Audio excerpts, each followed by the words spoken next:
Good morning, guys. Let us continue with our discussion. This is history. Our last discussion discussed how Versailles Peace Treaty led to the rise of dictatorship. So today we continue with the contribution of Great Economic Depression to the rise of dictatorship.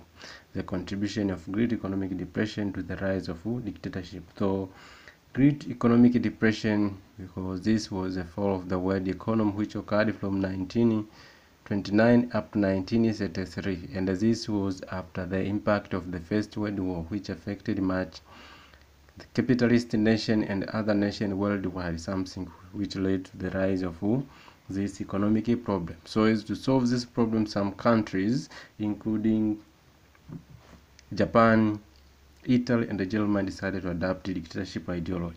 So the Great Economic Depression contribution made to the rise of Great Economic Depression as follows. Number one was the economic depression. So the Great Economic Depression affected much the economic of many countries. So most of the nation affected much due to the impact due to the Great Economic Depression, and the existing government failed to revive the country's economy, something which led to the rise of dictatorship like Adolf Hitler and Benito Mussolini, who decided to formulate dictatorship parties, including the Nazi party and the fascist parties, so as to revive the economy in their respective nations. Another was the social problem. Also, Great Economic Depression led to the occurrence of many social problems like famine and hunger, and the existing government of these nations failed to rescue people from this social problem, something which influenced the people to support dictatorship ideology so as to talk into power and solve this social problem which affect this nation. Another was unemployment. Unemployment was another contribution of Great Economic Depression to the rise of dictatorship ideology. So during the Great Economic Depression, many people lost their employment opportunities, and this was due to the fact that through economic depression, many institutions declined, including industries, farms, and etc. So those people who employed in these sectors lost their employment. Also, there were some institutions, including banks, decided to reduce the number of people or number of workers in the institution, something which influenced these people to lose their employment. For example, in Germany, more than 500,000 people were unemployed, something which influenced or made them to be against the government and to support dictatorship ideology. So these were the contribution of Great Economic Depression to the rise of dictatorship.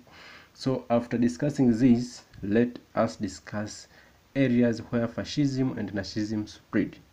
Areas where fascism and Nazism spread. So there were many areas where fascism and Nazism spread. So fascism and Nazism spread as far as Portugal, Spain, Bulgaria, Turkey, Poland, Romania, Czechoslovakia. I repeat: Portugal, Spain, Bulgaria, Turkey, Poland, Romania, and Czechoslovakia.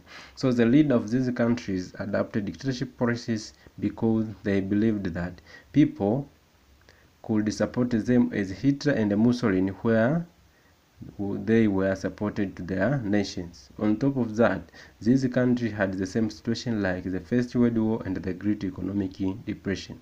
So in 1935, Italy and Germany joined together and decided to exercise the expansionism policy, where many countries were attacked by Italy and Germany. Thank you for our discussion. Thank you for listening. So next time we'll continue with the impact of the fascism and Nazism in Germany. So for more information, you can find me through telephone number 0762 41 51 90, 0762 41 51 90. Thank you.